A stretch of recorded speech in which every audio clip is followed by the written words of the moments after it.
welcome back to my channel. So as you can tell, I'm in a different setup today. The light was just too pretty to ignore, and so that's why I'm in my living room and not in my typical filming area. Today I'm going to be doing a May wrap-up, which I've never done before, and I'm really excited about it. So we're going to be discussing all of the books that I've read in May and my thoughts on them and how I felt about them. Yeah, this should go really well. Please feel free to give this video a thumbs up and subscribe to my channel. Hit the notification bell so you will know when I post. And without further ado, let's get into the video. So I'm going to start out with this book, Roomies by Christina Lauren. And it's a fluffy romance novel, and that's exactly what it is. So for a summary, basically it features this main character named Holland. Oh, I can't believe I forgot that. It's such a cute name. Features a main character named Holland who is obsessed with this guy who plays guitar on the subway every night, and she keeps going by and she's like, who dis? And essentially she finds out that he is an illegal immigrant, and the only way to help him is to marry him. What are you gonna do?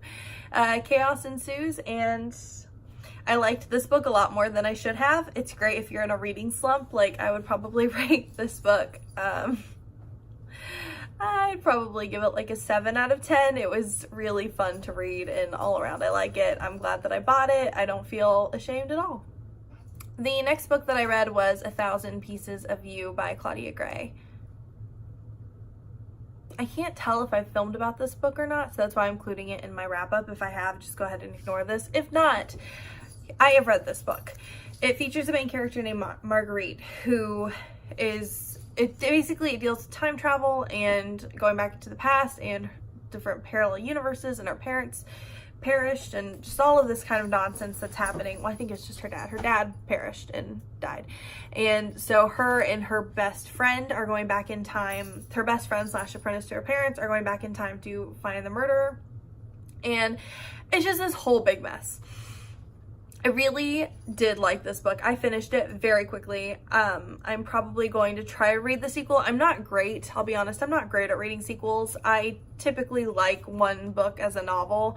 I don't like 2 books as a duology or 3 books as a trilogy, just because I feel like it stretches too much out. And I just constantly think of Twilight when I read that the publisher or whoever said that there needed to be more books. I'm like, no, there didn't. Just finish it up already.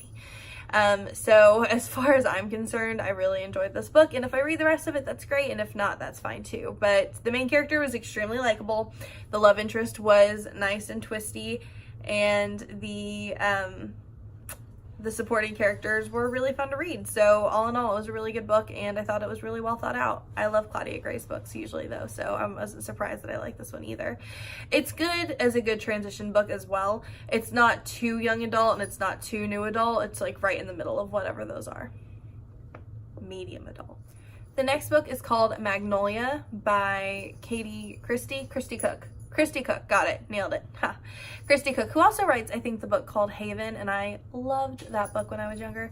But it's like a retelling. Magnolia is a retelling of Romeo and Juliet. It features the main characters, Gemma and Ryder, and basically their love story of like a love to hate romance, which isn't terribly Romeo and Juliet, but it's because their families do the opposite, and instead of pushing them apart, they throw them together, and so they're super annoyed about it. And so, it's set in the South, which is adorable. I felt like this book had some pacing issues personally, but I still really enjoyed reading it, and I would read more of what Christy Cook writes because I enjoy her as an author, and I think she writes good tension between characters, and that's something that's hard to find. But yeah, my only complaint would probably be the pace of it. The last 2 books are books that I recently DNF'd. This book, which I thought was going to be so good. It's called The Lost World of Bookshops, and basically it is about Loveday Cardroom, who finds refuge in a bookstore. What's not to love about the idea of this? The actual book, that's what. It was so boring. I couldn't stay focused. I couldn't figure out what the plot was. I couldn't figure out what the character, what drove her. I couldn't figure out like anything in this book. I only got to page 16. And I am offended by it. So if somebody else has read this book and really enjoyed it, please let me know just anything about it that might get me back into it, because I'm willing to give it a second chance. I just could not get, I couldn't get into it. I could not figure it out. So that is one of 2 books that I DNF'd in May. So the other book is All the Wind in the World, which had a cute title, has a cute cover, and I'm pretty sure it won an award. It was longlisted for a National Book Award, so it was longlisted.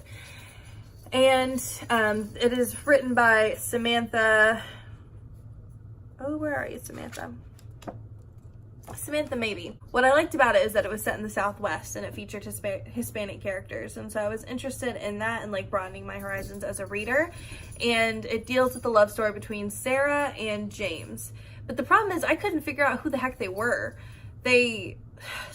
Spoiler alert, mostly because I don't know enough about this book to know if I'm going to spoil it or not. I can't figure out if they're cousins or not, and I don't feel like that should be a question that I constantly have to find myself answering. So if somebody knows, please put in the comments down below or message me or something, please, because I could not figure this one out either, and I don't know if it's just like I was in a weird reading phase or what was going on with me, but it was driving me crazy. So that was the other book that I DNF'd in May. I know this was a short video, but I hope you guys enjoyed it. I hope you guys are having a great day, and thank you so much for watching. Bye!